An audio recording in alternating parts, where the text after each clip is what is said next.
they were having trouble finding a bank that was willing to loan them money. Translation, their loan request was denied, rejected. Did you hear this? Chicago Sky just got turned down for a $38 million bank loan, yet banks took one look at Angel Reese and said not worth the investment. That's wild. It really shows what these banks think about the WNBA's biggest social media star. But here's the crazy part. Forbes just dropped an article saying Angel Reese, not Caitlin Clark, is driving the WNBA's growth. Seriously, let's break down why the banks aren't buying what the Sky and Forbes are trying to sell and what this means for a franchise that's still practicing in a YMCA ding. I received some information from a viewer on Twitter. Last summer, the Chicago Bravado proudly announced plans to build a state-of-the-art practice facility. As you guys know, due to severe financial constraints, or as normal people would call it, being broke, WNBA teams usually practice at the local YMCA where they share half court with prepubescent boys. That's right, the Chicago Sky, a professional WNBA team, is actually holding practices at local YMCAs, and no, this isn't just a temporary thing while their facility gets fixed up. This is their day-to-day reality. Just think about that. Pro athletes playing at the highest level of women's basketball don't even have a steady, proper place to train.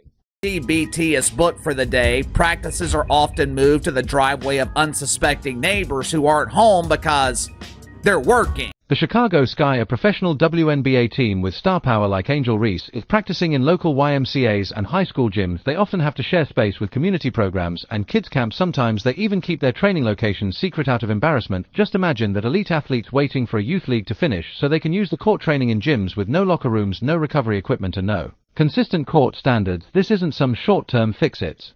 Their normal routine, and it's putting them at a real disadvantage. Team, that should be approved without hesitation. And that's what the WNBA is, right? The WNBA is professional basketball, right? This kind of instability isn't just inconvenient, it's a clear sign of deeper financial problems. The Sky might look like a big market headline-making team on the surface, but behind the scenes they're struggling just to find a consistent place to practice. An NBA team would ever be expected to operate like this. Even G League teams have better setups. These athletes deserve real professional resources, not temporary fixes and borrow gyms. It's not just unprofessional, it's unacceptable, and here's where things get even worse for the Chicago Sky. Documentation from the village of Bedford Park, the Chicago Bravado, they were having trouble finding a bank that was willing to loan them money. Translation, their loan request was denied, rejected.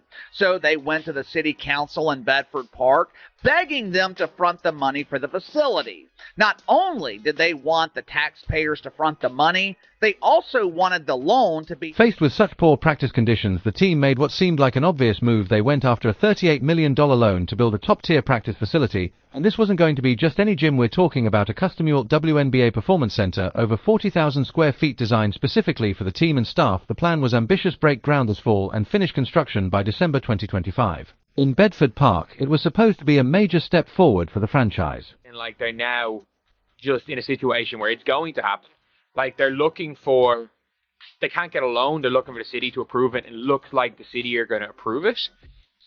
But it's just not going to be ready early enough. And I just think they were too ambitious. I think they were way too ambitious, being like, it's going to be done in a year. They were genuinely said they would have it ready. But then something shocking happened, something the mainstream sports media isn't really talking about. When the Sky went to the banks with their proposal, they got flat out rejected, denied. Think about that. Banks whose whole business is lending money looked at the Chicago Sky plan and basically said, no thanks. And this wasn't just any rejection, it was a loud, clear message about how financial institutions truly view the market value of the Chicago Sky and their supposed superstar Angel Reese. Possibly by the start of next season. It's not happening by it. The fact that, like, well, it's just not by this date, maybe by this other date in the quite far future, but yeah, it looks like it's an almost certainty that, you know, it's just not going to be, it's not going to be there. Just imagine what those meetings must have looked like. Sky executives probably came in with polished slides hyping up Angel Reese's Instagram, following her media buzz and big claims about her drawing huge crowds. They likely told the banks with Reese on board, we'll bring in enough money to pay back that $38 million loan, no problem.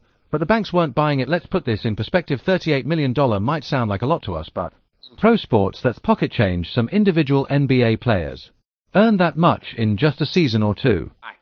It is not started yet, and they didn't get a loan. They do not get. Banks turning down a $38 million loan for a professional team in the third largest city in America says a lot. It's a harsh reality check from a financial standpoint. Analysts looking strictly at return on investment don't see Angel Reese as a strong enough draw to make that kind of money back. Despite all the media hype, the message is clear: the buzz doesn't translate into real bankable dollars. Social media impressions do not equate to popularity. After getting denied by the banks, the Chicago Sky turned to the village of Bedford Park asking for full interest-free funding for their practice facility. ATA December 12th meeting, it became clear just how desperate the team had gotten. Officials openly discussed the Sky struggle to secure financing, and let's be real, when a professional sports franchise has to lean on a small village for help, that's a major red flag. The project completion date has already slipped from October 2025 to April 2026. But with the money still up in the air, even that timeline is starting to look unrealistic. Just way too, we're way too ambitious on this. And look, I don't think long term it's going to really affect the Sky.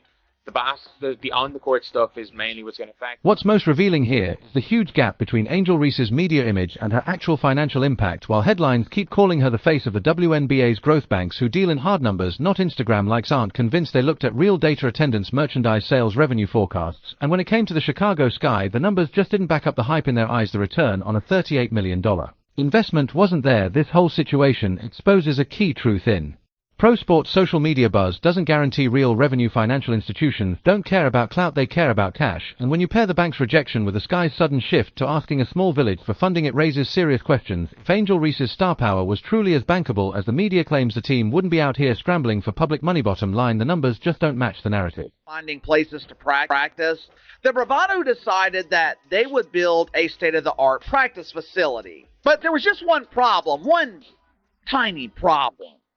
The Chicago Bravado, they did not have the money to build the facility. But that's okay.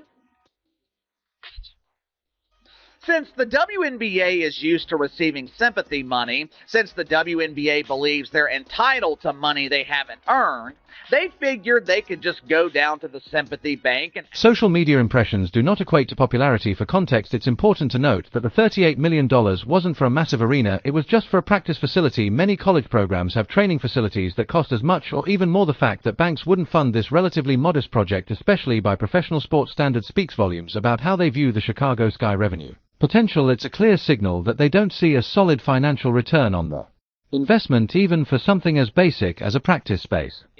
They had the mock-ups for this huge, great facility without money for the facility. Banking denial wasn't just a financial setback for the Chicago Sky, it exposed a much bigger fantasy being pushed by major media. But here's the twist: it's far from over. This is where things really start to get interesting. She's a star! Dozens of people bought tickets last year to witness her mythical streak of double-doubles. We promise to pay you back within the next 200 or 300 years. Forbes just published what might be the most misleading piece of sports journalism this year, claiming that Angel Reese is single-handedly responsible for growing the WNBA. But honestly, when's the last time you saw someone pay their bills with Instagram likes?